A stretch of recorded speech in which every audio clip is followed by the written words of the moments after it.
listening to BreakFEST, a morning show about film festivals brought to you by a group of UBC students, scholars, critiques, and overall cinephiles. This week, we are focusing on the 21st edition of Fest Film Festival, which focuses on emerging filmmakers and artists. Coming up on this episode, we have some highlights from the week, film digestion, analysis, and interviews with some industry officials around the festival.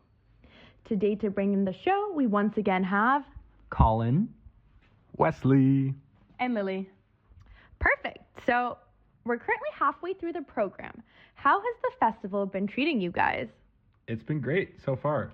We've seen a lot of cool movies, met a lot of cool people, got to some cool masterclasses that have taught us a lot of insightful and valuable things. So I've been having a great time so far. How about you guys? Yeah, I've been having a great time too. I also have been to so many masterclasses. I've been missing a lot of the shorts actually because I've been going to the masterclasses, and I think I'll talk more about that later. It's just been so interesting seeing all these people talk about their craft and the different ways they approach that. Nothing but positive experiences so far. The first few days of programming has been very eye-opening, especially to experience cultures and countries that are represented visually through animations, fictions, and documentaries, and so on with other genres. It's going by really fast, and I'm trying to make the most of every opportunity through all of the screenings and classes, while also approaching new people and learning about their experiences in the film industry. This film festival slogan is "The future is unwritten," which is certainly true when it comes to unpacking a socio-political, fragile, and unpredictable world we currently exist in. An example of a masterclass I attended today, on the 25th, is Edison Alcaides. Apologies for mispronunciation. Icon. Yeah, he was amazing. His class was very insightful in learning about his training and preparation for his very impactful role in his show Suspect, which is about the shooting of Jean-Charles de Menez. Apologies again for mispronunciation. He unpacked the legal and ethical approaches of portraying a real-life individual who lost his life by being mistaken for a terrorist in 2005. That is just one of the many examples of masterclasses offered at this festival that are leaving a big impact on the students, networkers, filmmakers, and so on that are attending. In addition, the Bloodless Revolution film directed by Rui Pedro Sousa was crucial to watch in understanding Portugal's politically altering historical events, which I will pass on to Colin to expand on. Personally, I think that was really interesting. I know a lot of us went to that screening, which turns out we might not have supposed to. I think we were fine. It was a special screening, it said, and we couldn't find any information.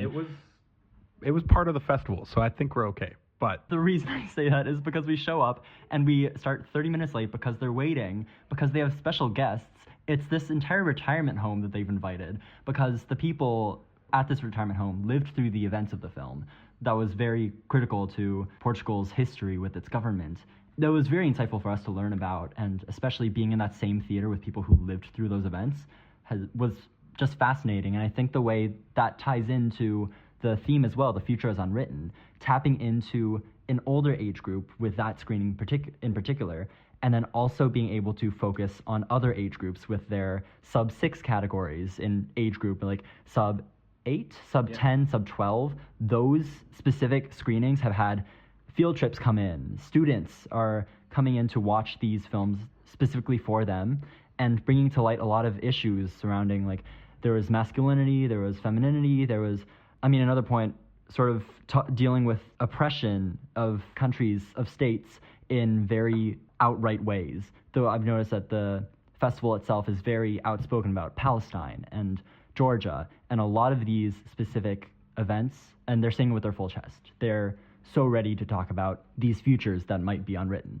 The different age groups that seem to be getting targeted has been my favorite part. Like, I've been waking up extremely early and going to these like sub-6, sub-10, sub-16 screenings, a lot of them animated, and it's just been fascinating to see the difference between the audience members, between the crowd reactions, and also the way that these filmmakers draw in their audiences.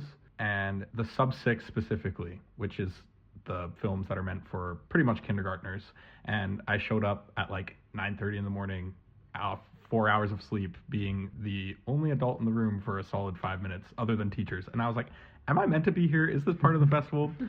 Luckily, I stuck it out and I watched some like very fascinating films jam-packed with themes even though that they're meant to be entertaining 6-year-olds, which they did.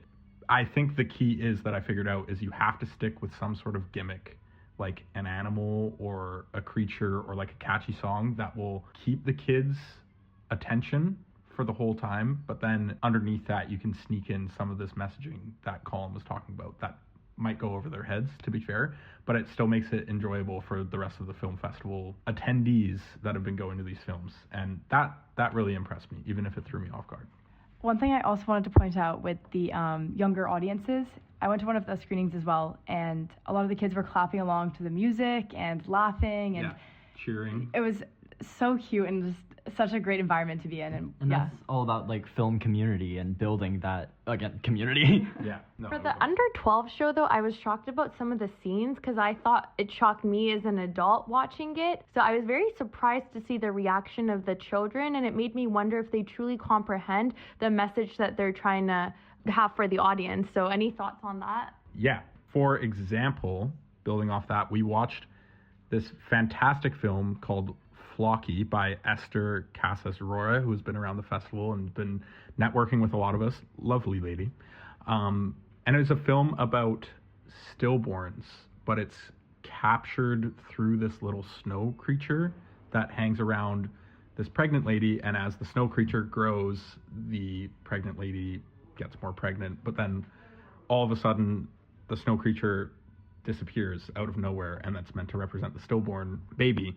And I had a talk with Lily and Mila, our professor, and we're wondering, would the kids really understand this messaging? And we talked with the director, and she said that her film was likely accepted based on the aesthetics alone, not necessarily the content. And actually, we have more about that discussion and that topic. We have an interview with Esther later on in this very podcast, so make sure you stick around for that. Yeah, so see you around, you guys. Thank you for listening. Love having you at breakfast. Bye for now.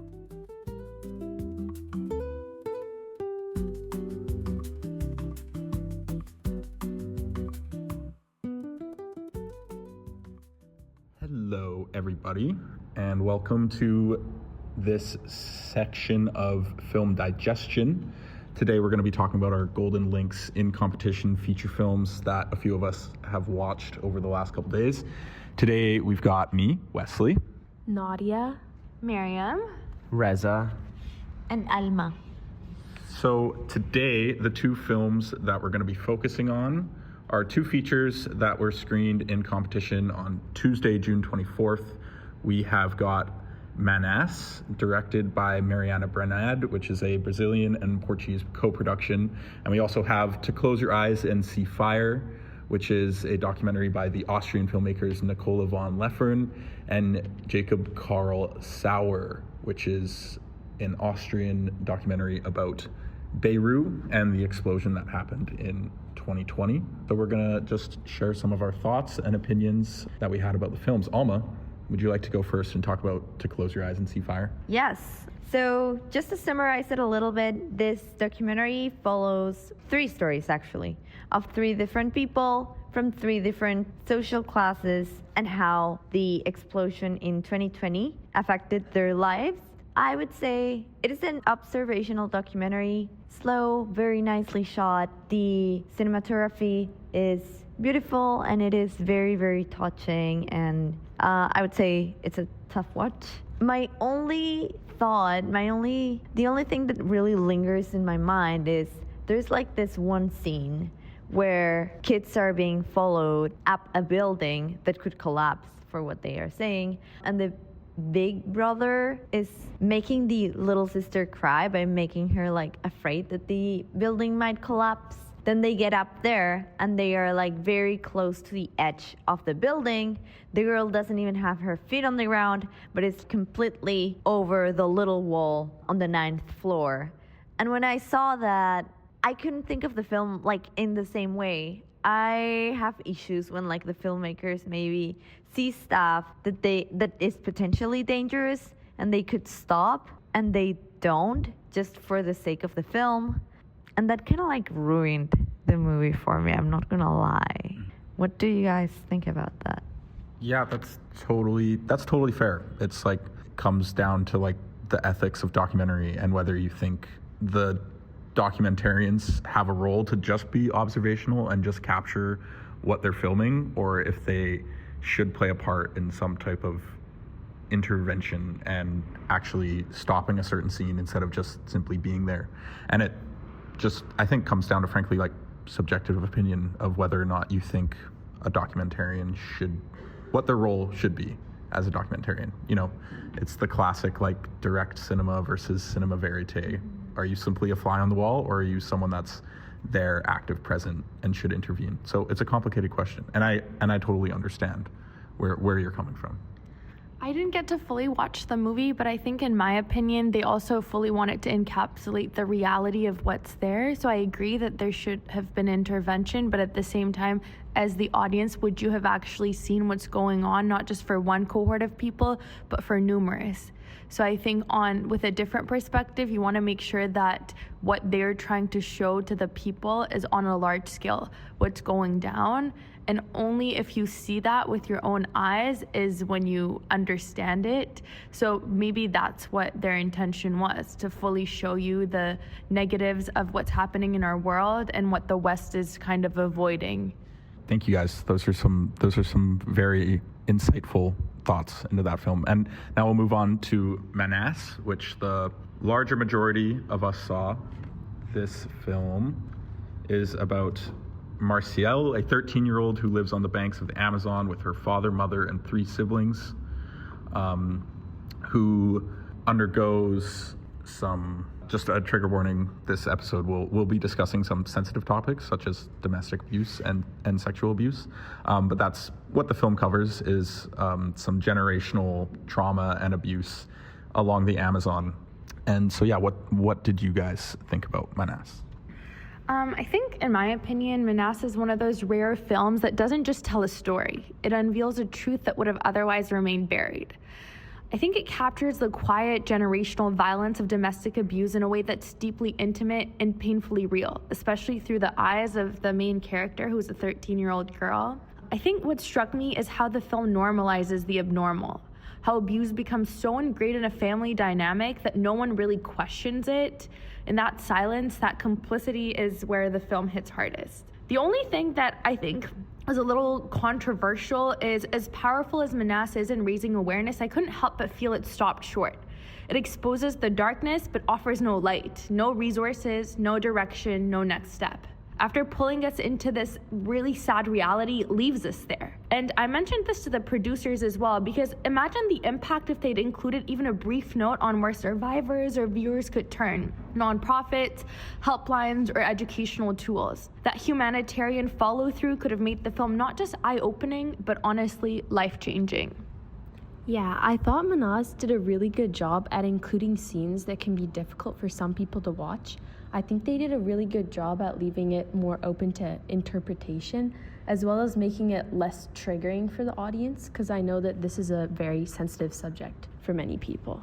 I think also, just to add to what Nadia is saying, the metaphoric language that they use to kind of hint at what is actually happening, it was really powerful in the sense that it was capturing the main character's deeply personal experience, but it was also helping carry the weight of a collective memory and giving voice to those who still remained unheard and their individual experiences that could be slightly varied, but also just as important. And I think that metaphorical way of filming was a lot more powerful than kind of explicitly showing those scenes.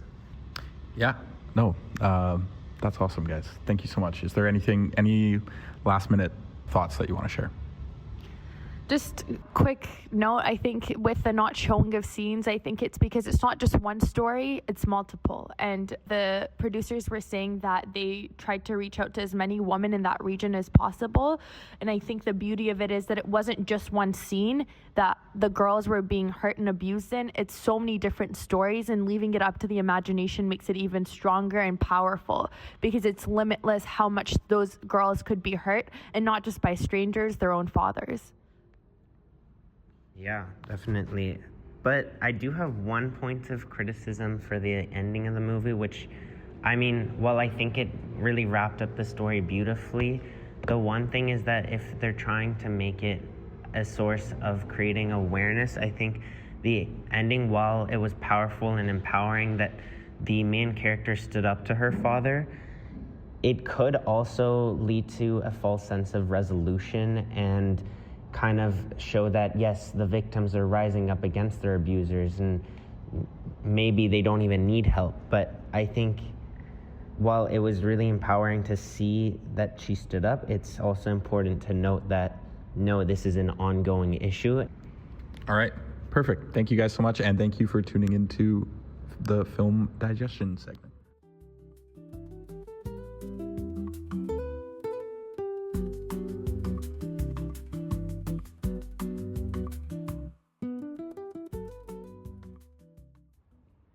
Hey, so now we are back with Colin. And Anna. And we're here to talk about the masterclasses we've been to at Fest so far. We are now halfway through, and I've been to 5. I've been to 4. And I don't know, I have a lot of thoughts so far. Yeah, it's definitely very interesting seeing the different masterclasses that have been offered here at Fest. There's a lot of different variations of them too, so I've been getting a lot of different information about various different subjects. It's been nice. Yeah, I've noticed how they sort of approach it differently every time. Some of them are more conversation-like, some of them are more interactive, and some of them I feel like I haven't really gotten as much out of as others. And that all comes down to sort of personal preference as well. I'm not saying that one might be better than another, but it's just really interesting to see the different methods of teaching. Yeah, exactly. So the first one that I went to, it was Skander Kopti's Working with Non-Actors workshop. It was basically him talking about his specific method that he uses where he doesn't cast specific actors. He actually goes into the field of the actors or the people that are working in that he needs for his film.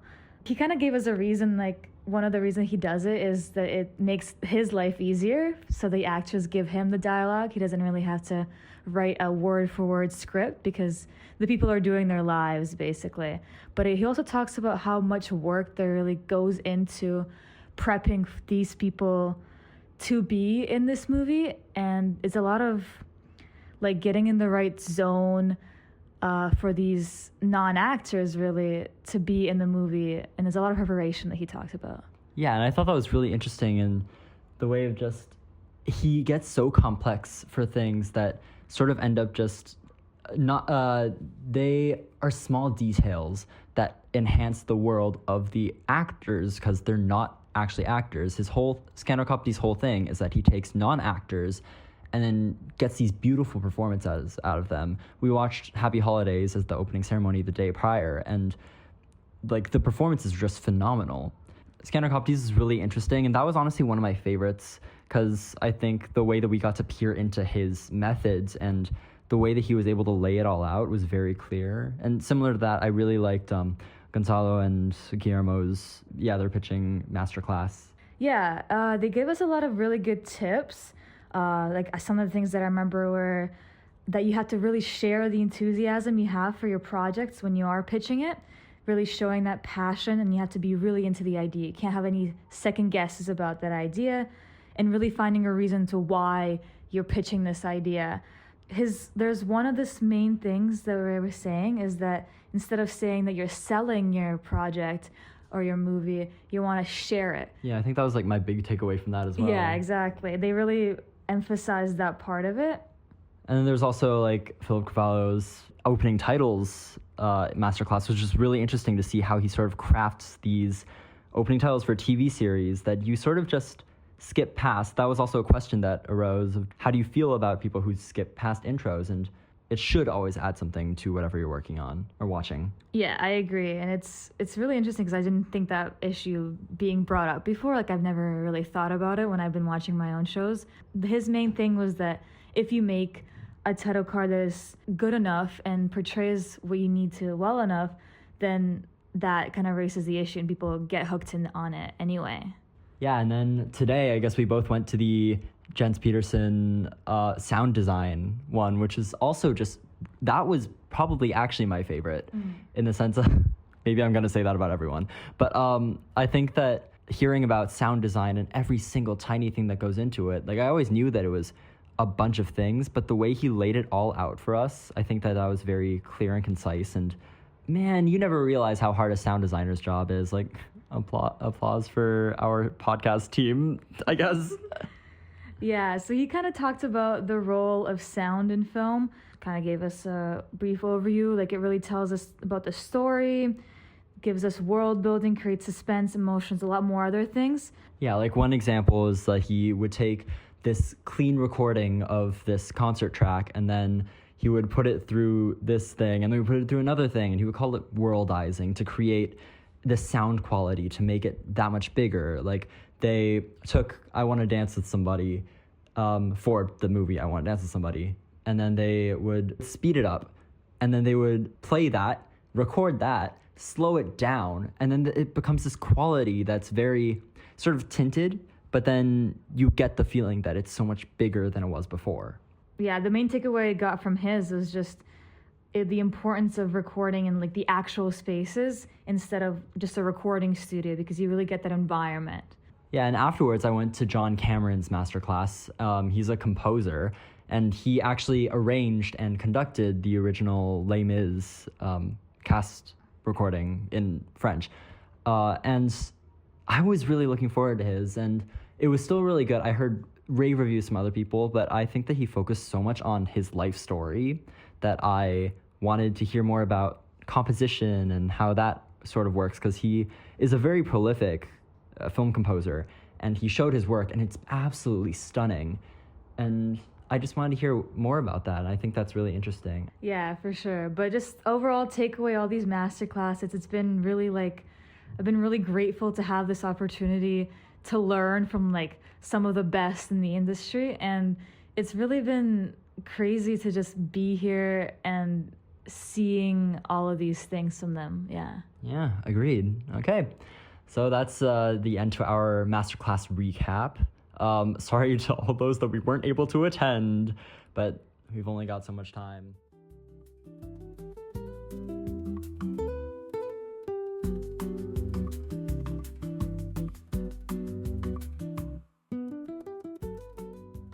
Hi everyone, welcome to another segment of Film Digestion. Today we're talking about the UBC students' film production class screening of Escapism. I'm Franca Sparks, and I'm here today with Maya Kuhner. And Kat Sawatsky. Okay, so before we get started, we're basically going to go through and talk about each of these films and say kind of what stood out to us. So, Moose Jaw Funeral Home, a 4-minute film by Tamara Corey. Maya, what did you find interesting? Colorful, musical, vivid, incredible editing. Love it? Yeah, great editing, great concept, very well suited to the music, and just crazy psychedelic journey. Awesome. Next up is A Still Life, a 17-minute film by Andrew Lee. Beautiful writing, beautiful visuals, gorgeous color, and yeah, just real, raw. Yeah, very real, very quiet and contemplative, and excellent acting. Some may even say still. Then Sebastian Isaac Gordon's 9-minute film, The Sample. I loved like the commitment to genre here. It was like one of the only films that like went with like apocalypse sci-fi genre, and it stuck to it, and it did a great job. Yeah, for sure. It was very committed to its concept. The acting was also great. The music, everything set the tone very well. Then we're going to talk about Sage Lang's 5-minute film, Reverse Cowgirl. Absolutely hilarious. Incredible acting, incredible editing, and so like stylistically unique. Absolutely. It was very funny, like such a great reversal, pun intended, of the Western genre, and the edit just like elevated every comedic beat, and the acting was incredible, obviously. Afterwards, we have Coming to a Theater Near You, a 4.5-minute film by Amelia Rushworth. What did you think? I love the comedic beats in that movie. I mean, I think the character relationships, like in a 4.5-minute film, were very strong, and they found the moments where you could giggle. Yeah, absolutely. And very great visual gags, like the scene where all of the cords kind of coiled around a character like snakes. It was very ominous but funny at the same time. So what did you guys think about Company, the 3-minute film by Naomi Slakov? That was super raw and super real. I thought it was, I don't know, just like I think we could all see ourselves in that film. Yeah, absolutely. Very subtle and very kind of all centered around this one emotional beat, and the rest of the film just gave you time to think about it, and it was very impactful. Then we have Horiath, the 8.5-minute film by Ari Redenbach. This one kind of blew me out the water. It was super whimsical is a great word for it. Whimsical, midsummery, off-putting. It was gorgeously shot as well.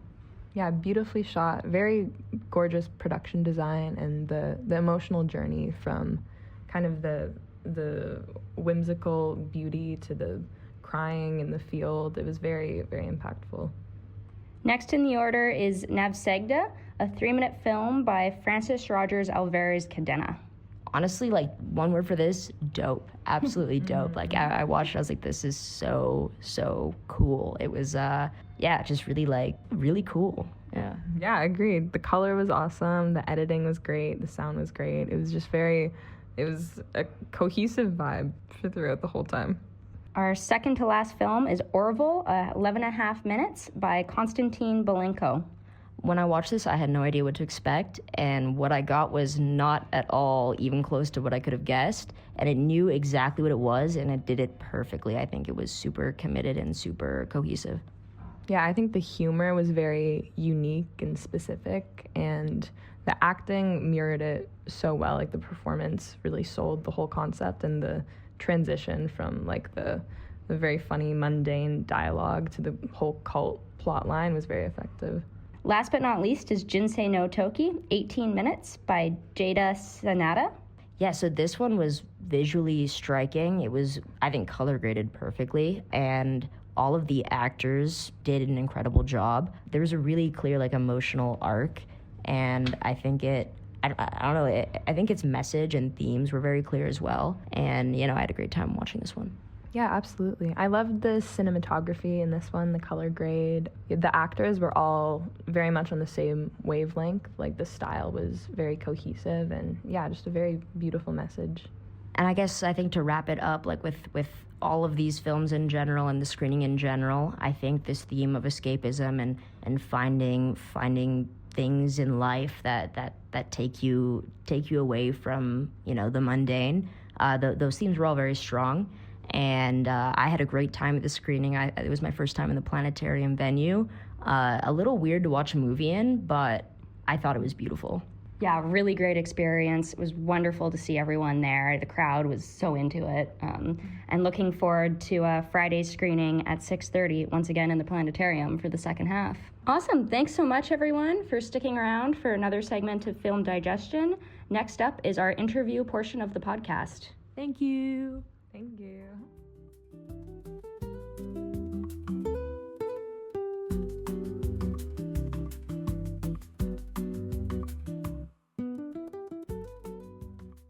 Hey guys, I'm Kat Sawatsky, and I'm here with Andrew Sonius Lee. Would you like to tell us a bit about yourself? Yeah, my name is Andrew Lee. Sonius is kind of like a fun thing. I'm the director, writer, editor of My Film is Still Life, as well as I helped a lot in the programming for our showcase called Escapism. Yeah, and so could you tell us a bit about your theme of escapism and how you decided on it? Well, we had a lot of films of like really different vibes and themes and even cameras. A lot of people shot in camcorders. Some people went the high budget route, and it was really hard to figure out and pinpoint like where our films fit in that like same sphere. And we came to the idea that film just in general as like a language is a lot about like escapism, finding kind of like freedom to express yourself, the freedom to just let go. And so we kind of saw that a lot of our movies had those themes, whether it was through films like Horiath that are really about like escaping from your reality into this like fantasy world, or if you're a film like mine, A Still Life, where it was very grounded in like the reality of just like talking to someone. And we kind of saw that escapism kind of bled through a lot of those. Moose Jaw Funeral Home is a experimental dance music video, but still about how to grieve and how to like deal with mourning and loss. So we just felt that a lot of these films fit under like a similar category. Yeah. And in terms of the programming, how did you decide on the order of the screening? Like, what was your thought process? Yeah, for the order of our films, we decided to start with watching each one. We had a kind of 3-minute segment of every movie, and we watched them in the quote-unquote order that we had initially picked, just to make sure that both days had kind of an equal time. And we decided initially we were going to do kind of a day one where it was a lot more happy films, a lot of like romance or, you know, fun comedies. And then the second day was going to be a bit more bleak. And we kind of realized that would make it a bit lopsided where... And on a bad note. Yeah, like if you were to come on day one, you would have had a good time. But if you were to only come on day two, you might have left like almost like with a pit in your stomach and unable to go to a networking dinner. So we decided to just kind of instead mix it up where we did, all right, this film is very bleak or this film is extremely happy. How can we offset that in a way? What would the audience need as like as an audience member? Like, what do you need as a break? Do you need, after a film like Nervosa that is a lot about like suicide and self-harm and stuff, like you probably want to watch some stupid screwball comedy like Orville, for example. And so how do you feel about the upcoming screening? Are you excited, nervous? So our screening is tomorrow as of this recording. It is on Wednesday the 25th and as well on Friday the 27th at I think 5 to 6:30 and then 7:15 to 8:30 on the Friday, if I'm not wrong. I'm feeling pretty good about it. I mean, of course, this is my first film and it's exciting, scary to have so many people watch it, even if it's just, you know, your classmates and your friends in the Fipper segments. Like having that many eyes on your screen in a big silent theater is pretty scary. And I'm really hoping that the order of our films kind of flows naturally, feels nice, and, you know, we get a good mix of laughs and cries or like what the hell's going on. As someone who's been helping with the kind of projection of this film and bringing all the films in one roll, I was a little nervous about how they were going to look on the screen in terms of quality, in terms of aspect ratio or any cropping. And we're still working through that with the projection people here in Espino for Fest. But I'm very excited to see everything come together tomorrow and Friday. Yeah, I think it's going to be great. It seems like you have a very good balance in terms of emotionally heavy content and then lighter stuff. Yeah, right. Like we put ourselves in the audience shoes where it's like, I don't think you want to watch like 4 films about depression like over and over, or like, you know, it's a lot of strain on someone. Mm-hmm. And if you wanted to just talk about your film here for a moment, A Still Life, I was curious, like if you had any specific inspirations going into it that you wanted to just address. Yeah, I mean, I will talk about A Still Life till the day I die. I think I've said that sentence like thousands of times. I think so. You'll be cut off. But yeah, there were a lot of inspirations for that movie. I took mainly though from 2 movies. Chandler Levesque's movie, I Like Movies, which premiered at TIFF in like 2022. They're a very interesting film where they actually shot during that like 2021 era of quarantine kind of, where they were only allowed certain amount of hours shooting. So they took to a very natural approach using a lot of house light and a lot of like low key lighting. But it's a film about this 17-year-old filmmaker who works at a video store and like he's got a lot of emotional problems, but like film is kind of like his escapism. But we took a lot from like how they shot that movie. Particularly, they use a lot of like wide lenses, specifically a 29mm. We did so much research on this movie. They shot on Panavision P vintages and an RE Mini. We almost did the exact same thing. And they had a real thing on only using like clean singles. They never had like a traditional shot reverse shot, and I kind of like that in the way it kind of shows almost like a POV of whatever someone's seeing when you're going to a reverse. It's like a still life painting. Yeah, like a still life painting. We tried to make everything like as beautiful as like a canvas in a way, where it was like almost like a splash and like of like paintings and stuff, and the characters would move along that canvas as like a subject, but not the whole. And it's more about like that whole thing, and especially with the way I kind of wrote this film as like a very low-key conversational type film. It was a lot about like being observational towards the subjects on the screen more than like focusing on them. And that section actually came from another movie, which was Kogonada's debut, called Columbus. It is, I would say, one of the most beautiful, boring films I've ever watched. It is, I think, an hour 40, but they hold on shots for like near 5 minutes at a time of just like It's about a 30-year-old man whose father, an architect, recently died, and he like has to spend some time in a city called Columbus, Indiana. And he meets this girl who's an architect, like savant, and they just spend so much time talking about architecture, looking at buildings, and it's all about that like the wideness and the fact that they're just kind of little specks in the world. So that's kind of where we took from. All right, I'm going to hand it over to our next host in a moment, but make sure to check out the UBC Student Showcase on the 25th and 27th, and stay tuned for an interview with a very special guest.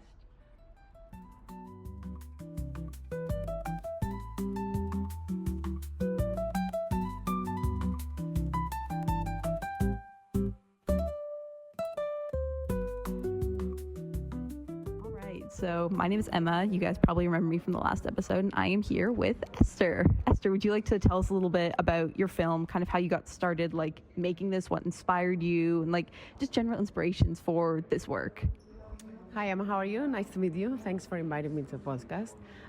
So basically, my latest film, it's very personal. It's a story of loss. I lost my first child in later stage of pregnancy, and I didn't know what to do with it. So years later, I decided to make a film because it's a taboo in society. People don't talk about it, and I felt that I needed to do it, like a cathartic experience, and also to open the window to a dialogue and create that space that doesn't really exist.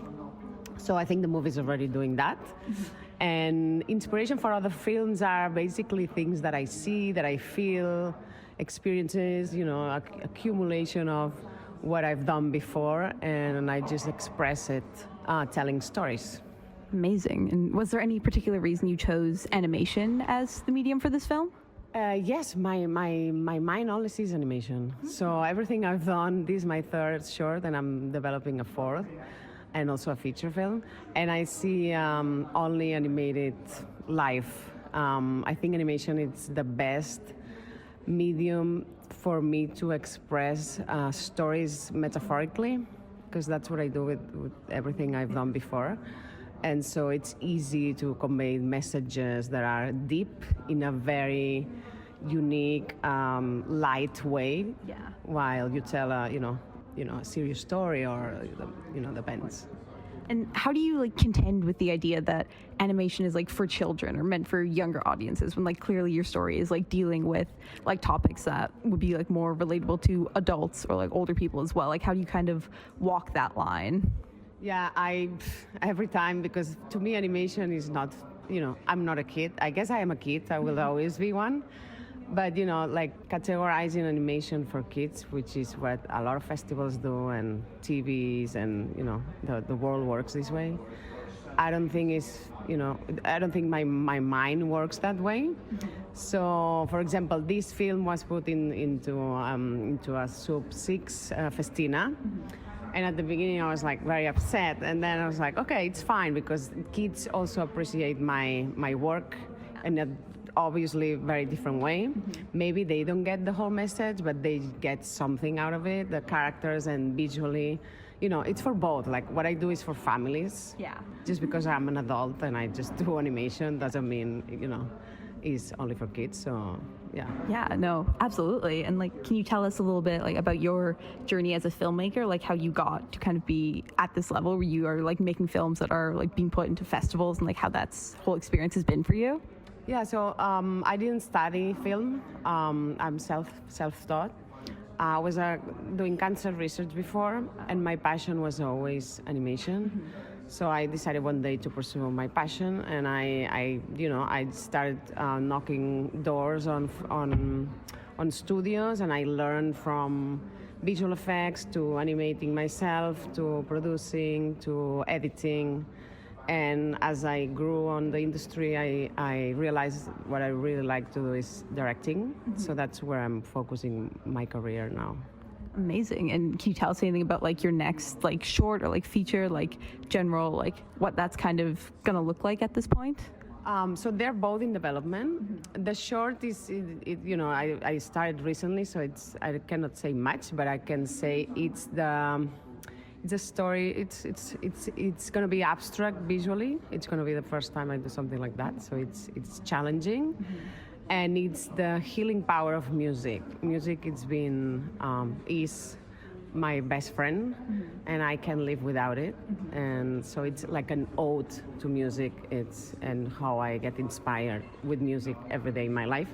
And then the feature film is actually blending my two backgrounds together as a scientist and a filmmaker.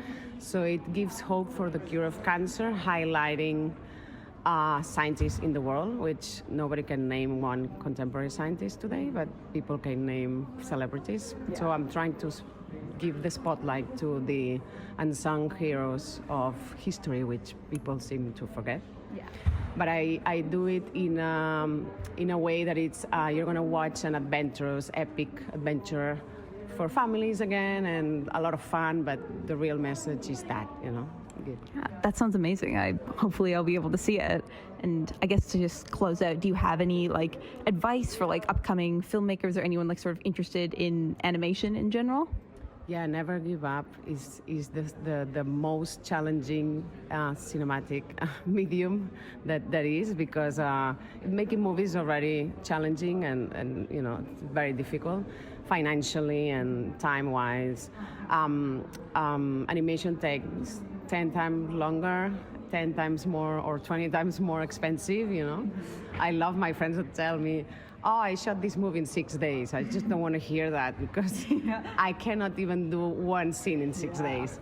So, movies, animated films, the last one took me 5 years to do. Wow. And it's a 12-minute short, So with that, can you imagine? And it's, you struggle, but if you, it's perseverance, and if you love it, you're just gonna push it through. Well, thank you so much for your time, and good luck at the festival. I hope you enjoy the rest of your time here, and your short was incredible. I hope if anyone gets the chance to see it, that they definitely take it. And thank you so much for agreeing to chat with us. Thank you so much, and yeah, I'm gonna enjoy the animation block, so looking forward to it. Amazing. Thank you so much.